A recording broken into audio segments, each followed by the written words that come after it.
Monica Zarang. I'm glad that you said it because I think sometimes I mispronounce your last name. Yeah, most people do. It's just like meringue, but with a Z. So Zarang. yeah. That's great. Thank you. I'm not going to mispronounce it anymore. I'm happy about that. Tell me a little bit about what you have going on here in the studio and just like what you've been thinking about and then maybe how long you've been here. Okay, well, I'm coming to the end of my 2 months, so I'm on my 8th week.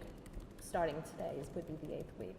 Or anyway, I came thinking that I was going to make paintings, and I was really struggling, and I thought once I had the time that would start to come together, and it really wasn't, at least in the first week.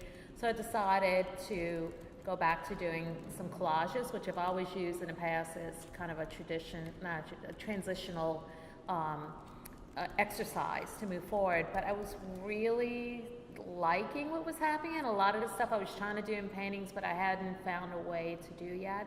I was able to explore in the collages. So I'm really, one thing I like about the collages is because it distances me from the subject matter a little bit, even though it does have a general theme, because I'm choosing the books that I go through to find the images, and then I'm choosing the images, so I'm not completely backed off from them, but I'm not so committed to them. I can really think about the physical aspects of the collage. So I'm thinking about pushing the idea of layers. My work has always, in a lot of ways, been about memory and identity, so layers really works with that idea. So I like I've been doing a lot of folding of images and laying them on top of other ones, so there's actually a three-dimensional space, but also this kind of folding in on top of each other, which is another aspect of layers. I would carve or sand into one layer to reveal the next. There's sewing on top. There's painting that's happening too. Some beading and lots of different things that are happening. But it's, like I said, I've always been investigating identity. Now I'm thinking, trying to think of how I fit into the bigger world. And I don't have a language for that yet. So what I've been doing here is searching for that language. Interesting.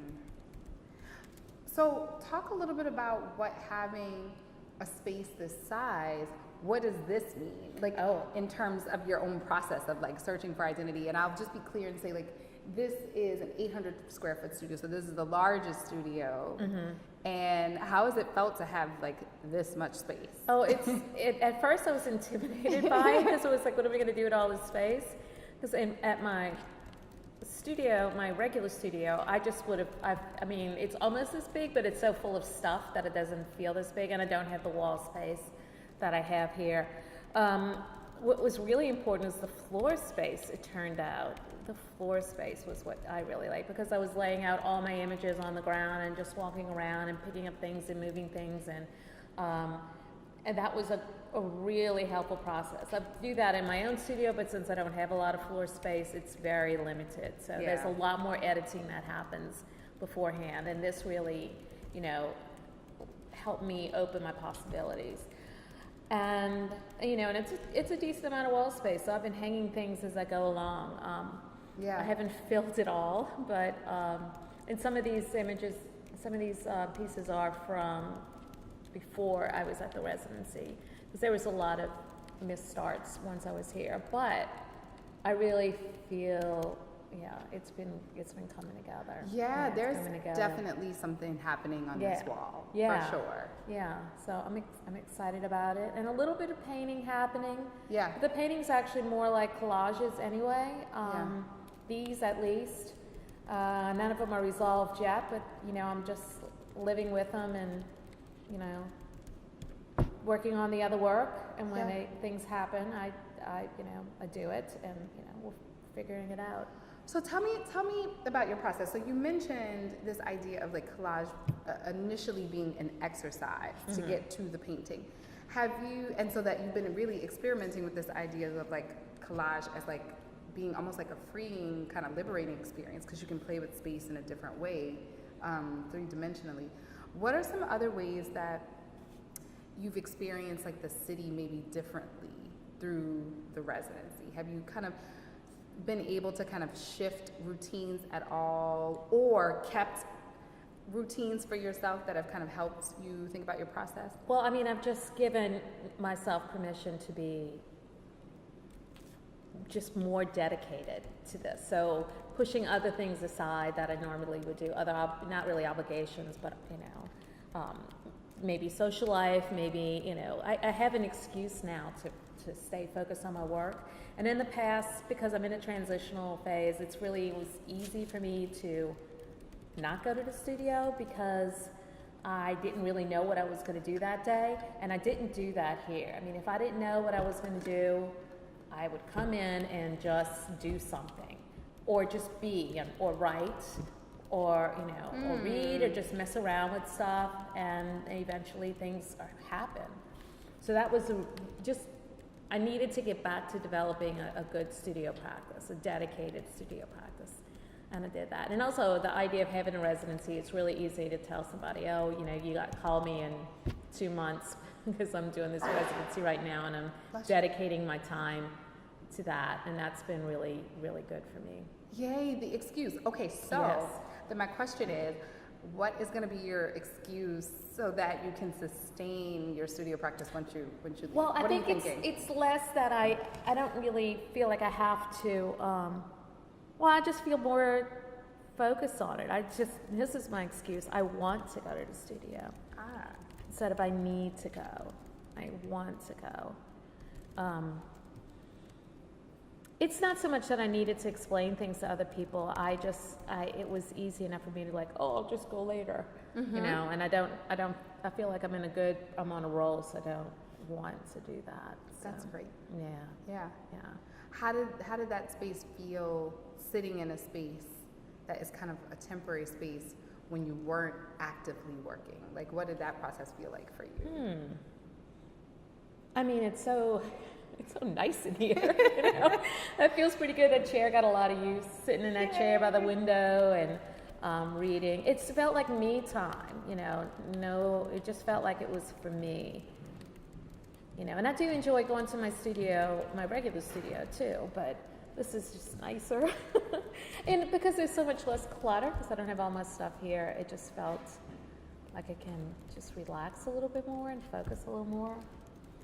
Let me ask you, and even just thinking about that, have you thought at all about maybe even what changes you might want to make to your current studio? Oh yeah, I'm gonna definitely go clean it up before I unpack. I mean, I'm gonna bring everything over there, but it's gonna stay in boxes, and I'm gonna, I did a studio renovation a year ago, and it was great.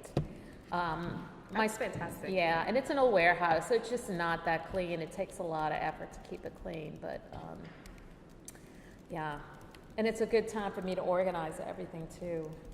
So that's excellent. Yeah. Why, thank you. This is really great, and knowing you primarily as a painter, I have to say these are really exciting images. They are. Yeah. And I mean, I don't want to feel like I'm downplaying them. I mean, I do take them seriously. I always think of painting as being more serious. Yeah. But I think the thing is, when I'm picturing, the problem is I can't picture what I want the paintings to look like. I just picturing what it feels like to be making them, and that's what I miss about it. You know what I mean? Yeah. So that's why I keep pushing for the paintings, but I haven't really found, because I don't have an image yet of what they feel like. So I'm hoping that these transition just naturally into paintings, or I'll get used to not painting so much. It could be really wonderful at some point, even if you're doing a full-on painting show, to just have elements of this process along the way for people to kind of have this interplay between the collage and the paintings. I'm really, really, really drawn to what you're choosing to keep. And I mean, the folded elements, I don't know if that one is, if it was that you cut it or that you that one looks kind of more like landscape, kind of is it a domestic space? With the black coming down, that's just paint dripping down. It is. It's kitchen. It's like a 60s kitchen, which is kind of, it is a domestic space. but everything is the same, like the curtains and the wallpaper and the tablecloth are all the same print. So it's just kind of this idea of like everything being too right? perfect, too perfect. Like literally, everybody would agree, too perfect. Too perfect. I like that idea of like, in particular, the black paint, breaking it up, right, and making it more interesting, like breaking up the kind of textures that actually look really interesting. I would have assumed, I mean, from this distance, that was in some way cut or folded, and so to hear that was paint is super interesting. Well, you know, this was before I started doing the folding. The one next to it, to the left of it, is folded or wrinkled, and that came after it. But yeah, I mean, I hung them together, so I can totally see why you would think that, because it really does have the same feel to it. Yeah. Interesting. Tell me what you're thinking when you're using a completely different approach to this work, like in terms of the tactile feeling of painting versus cutting or wrinkling, or are you getting the same stimulus, or is there something else that's happening? Well, it's different, first of all, and this is one good thing about it is, you know, when I'm painting and I make a mistake, I can paint over it. If I make a mistake with these, it's kind of lost. So I have to learn to, well, not really lost, but I mean, the idea I had can never be recreated because I only have one image. So if it doesn't go the way I planned, then I need a new plan. So it's allowed me to go with the flow. And then I find really interesting things from that. I have a lot of things that I've made mistakes on. In fact, the brown painting on floor was a mistake that I just sanded away and then made something totally new with it. So, yeah. I love these mistakes. I know, they're great. And it's loosening me up. And I'm coming from making drawings that were on prime linen. So it's not like, even on paper you can erase, but you can't like just erase. You kind of have to start over if there's a major issue, or you have to work around it. But I knew exactly what everything was going to look like before I started, and when I ended, it looked exactly the way I expected it to. So this is really a new way of thinking about my work, and it's exciting, and it actually freed me, and that's a part of the thing I've been letting go of, trying to let go of, is this control that I felt like I had to have. And It's also really great to hear you say that. And also because I'm good at drawing and I'm good at painting, and I know I can make something look the way it's supposed to look, and I've relied on that for a long time, and I don't want to rely on wowing people with, you know, my technical skills, because I know I have more than that. So to not rely on that has been a little bit scary, and it just takes some practice, you know. Wow, it's really fantastic to hear you say that. Thank you. Yeah. I mean, you know, you come to a point where, you know, things are going well, and I was selling work, but it was just, I was so bored. And, you know, it's a scary thing to jump into something new. And it's been almost a year now that I've been doing the new work and haven't really just starting to figure it out. So. Well, you are certainly on to something. I can't wait to go over and like take a closer look. I'm going to transition us just a little bit in terms of time. Oh, I know. Force them. No, honestly, you know, it's just so much more pampering than I am in my own space. So I feel like there's like, I don't know,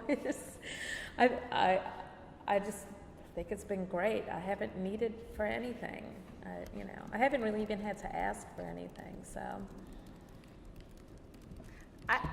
So I am not looking for critical feedback. I'm like, I know that it comes up. So I want to, like, especially as a local artist, like, leave you open to like us continuing this dialogue, because for me it is really important. Oh, I'm sure. For you guys, especially as locals who we're going to interact with, hopefully in lots of different ways, to help us think through, especially how to make your experience more fruitful and rich. Because you're not away, so to speak, right? You have to choose to be away and to be here, but your everyday life is still happening all around you, and so you're having to negotiate that in a completely different way. How has that been for you? I know you said earlier you've been giving yourself permission to be here. Are there ways that we could think about how to be a little bit more supportive or flexible for local artists? I have to tell you this. The only thing is I have to go home and take care of my dog, and if I did have some help. I did enlist some help. So That's right, I had your some. dog was sick. Well, she's sick now. Actually, she had knee surgery last week, so that was unexpected, and that's nothing, you can't do anything about that. I live close by, so that's easy for me to run home and give her medication and come back. So it's been okay. I would wish that would have happened after the residency, but it didn't. So. Let me ask you, if you could have had a room here, let's say like your dog situation was taken care of, would you have considered having a room here, or would that have been too much change? Maybe. Yeah. Okay. I don't know, because I do like being in my house, but I don't know. Maybe. Yeah. I'm always kind of curious because some people are like, absolutely, and other people are like, the whole reason why I applied is so that I could go home, right, and have space. Yeah. But I would get a little jealous with the people who are living here, and after dinner they would go do their work, and then they would go sit around and watch TV, and it's like, oh, I gotta go, But I was here a lot. I mean, most days when I came, I was either here a good straight 8 hours, or I would break it up into like 4 and 4, or 5 and 5, and so that was actually kind of helpful. Yeah, I spent a lot of time here. I can't complain. If you had to think about things like access to tools, the actual kind of furniture and things like that in your studio space, do you feel like you had what you need? Are there things that we should be considering or thinking about in terms of equipment or just space? I didn't get into the equipment very much clearly. I didn't really need a lot of equipment. And I brought some things like my Dremel tool I brought myself. No, I mean, not really. Yeah. No. So you've had enough table space, you feel? Yeah, I mean, and I could have gotten more. There were more tables in there. I could have grabbed more tables if I needed to. Good. Yeah, I did actually wind up sitting on the floor a lot and doing work, which I don't normally do, and I kind of enjoyed. That's great. Yeah. What about like getting to know your cohort, and how have you felt about that? Like, I'm not. I don't want to say I'm unfriendly. I'm a little more introverted than others, and I kind of feel like now that I'm at the end of the residency, I wish I would have pushed harder for that. I just kind of felt like my time was limited, so when I was here, I wanted to make sure I was working. And now I kind of feel that I'm in a place where I'm more comfortable with my work, and I would love everybody to start, giving me more feedback now. But now again, my time is limited, so I'm gonna do that the rest of the week as much as I can. Yeah, that's just me though. It's me being shy. Well, I think one of the really good things is that you do live here, so I think there can be some really interesting opportunities to continue the connections. Certainly with the locals, I've gotten closer to them. So yeah, good. Especially my cohort right across the way, yeah. Horton. So that's good. And and the dinners were really, having dinner with everybody was really great, and just felt comfortable, and we would talk about art in general, or not at all, something totally different, but that was a really good opportunity. Yeah, that's great. What about studio visits?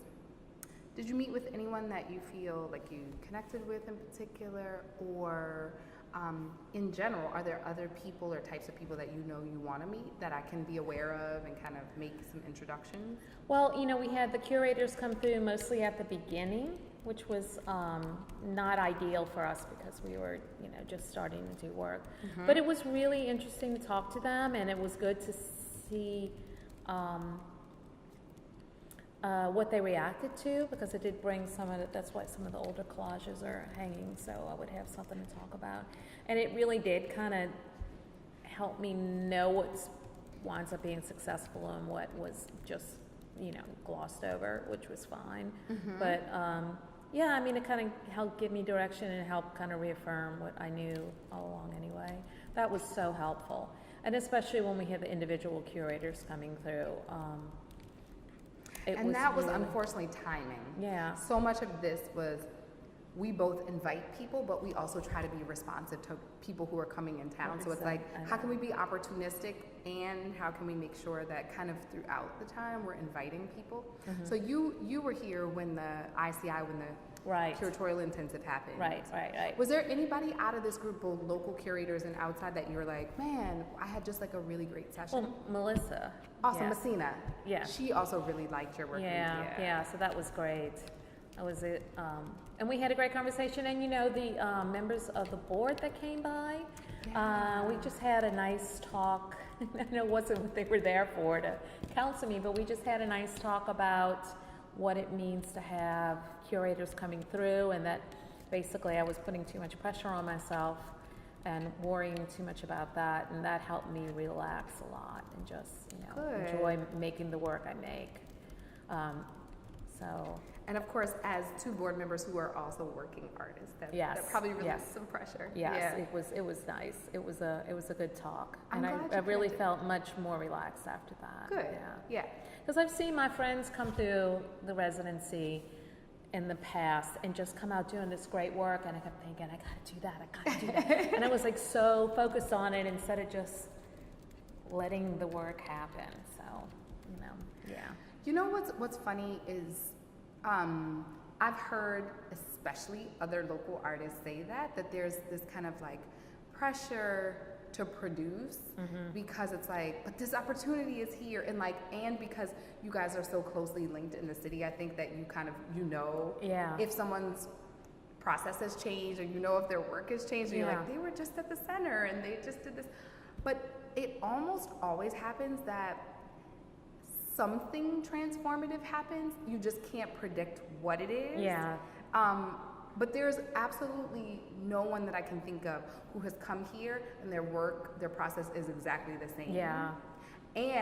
Or that they didn't meet some goal that they set out for themselves. So it's always really, really, really interesting to me to like talk to you guys, because every single conversation with local artists are like, but I'm really trying to push through, and I'm like, actually, you are doing it. Like, by just even giving yourself time. Exactly. And that first group you guys had in the French Quarter they're so stellar. It was just like, oh no, what? It's like, great things are gonna happen. Yeah. But yeah, I feel like I've found the path. Yeah. At least, so that's huge. Yeah, absolutely. So what else? What are some other things that you feel like, if you were thinking about maybe helping other artists who were coming in town, are there other things that as a local you might share with them, or even advice to us about how to orient traveling artists a little bit better or differently? A traveling artist? Like the rest of your cohort who was like... Yeah, New Orleans, it promotes itself. Really, there's so much to do, and it seems like, just sitting around talking at dinners, I think we were all able to guide the other artists to, do things that were interesting and cool and not touristy in New Orleans. And so I think that it seems like they really took really good advantage of what we had to offer, and riding around on the bikes, they got to really see things, and I don't know, I don't know if they did a lot of, late night partying or anything. I didn't hear too much about that, if they were going to see bands or anything like that. Jazz Fest is around the corner. I guess they're going to, that's going to change that tune a little bit. I'm sure that they're going to enjoy that. Yes, absolutely. I feel like Jazz Fest time is always a really interesting time. Yeah. Because we don't have residencies during Mardi Gras. Yeah. We always start like maybe the week after Mardi Gras. So we don't know what that relationship is, but Jazz Fest is always funny where people are like either kind of like, the Mecca of music, or they kind of purposely lock themselves away. Like, I don't want to be distracted by Jazz Fest. So. Yeah, and it's almost in the neighborhood, so, yeah. Oh, yeah. Oh, yeah. But, they missed Mardi Gras, but they had St. Patrick's Day, they had parades for that. That's so true. They went to go see the Indians. Super Sunday happened. Yeah, they did a lot of really fun stuff. So. Yeah. So if you were thinking about taking some time off to do another residency, what are your thoughts about that? Like, I would totally do it, and I would, see, I had to work a little bit. I worked a lot less than I normally would, which was also one of the things I could go to them, and like I had this 2-month period, and I could take some time off, and they were fine with that. Yeah. So that was very helpful. I would probably I would try to not work at all, So is that something that you're interested in? For me, is like getting some updated information on residency opportunities or things that might be a good fit for you specifically? Yeah, and I think I'm like a lot of a lot of teachers and professors. Time in the summer is ideal for me, but not always so available because it's a lot more competitive to get time in the summer. But I would, I don't know. I just feel differently now. I just want to do whatever I have to do to take time off when I need to take time off. So Yeah. yeah. Any final thoughts? Things that you're just kind of like, we didn't cover this, and I really want to make sure I get this off or out of my brain space. I mean, the only thing I would say is that I always felt like anything I needed, I would have access to, even if it was some kind of weird special need that you guys would do your best to accommodate it. And I think that's really important. And although I didn't need anything, it was comfortable. It was nice to know that if I did, it would be met. I mean, you guys worked so hard to clear everything out, all the extra stuff out. You guys take care of all that, and then we can just do the work, and that's just really awesome. That's great to hear. I'm glad you felt like... If you could send a housekeeper to my house, that would help too. That's the second thing, right? It's like, can I get that? So this idea of like the transitional, helping to transition people back into everyday life is real. That's true too. Yeah, that's a good point. Or like transitional residency. I know. It's like I don't know how I'm going to eat. It's like I have to be responsible for my own food, which is that was, like I said, it just every time we didn't have to make some kind of decision or run an errand. It's just helpful. It helps to stay in the right place in our brains.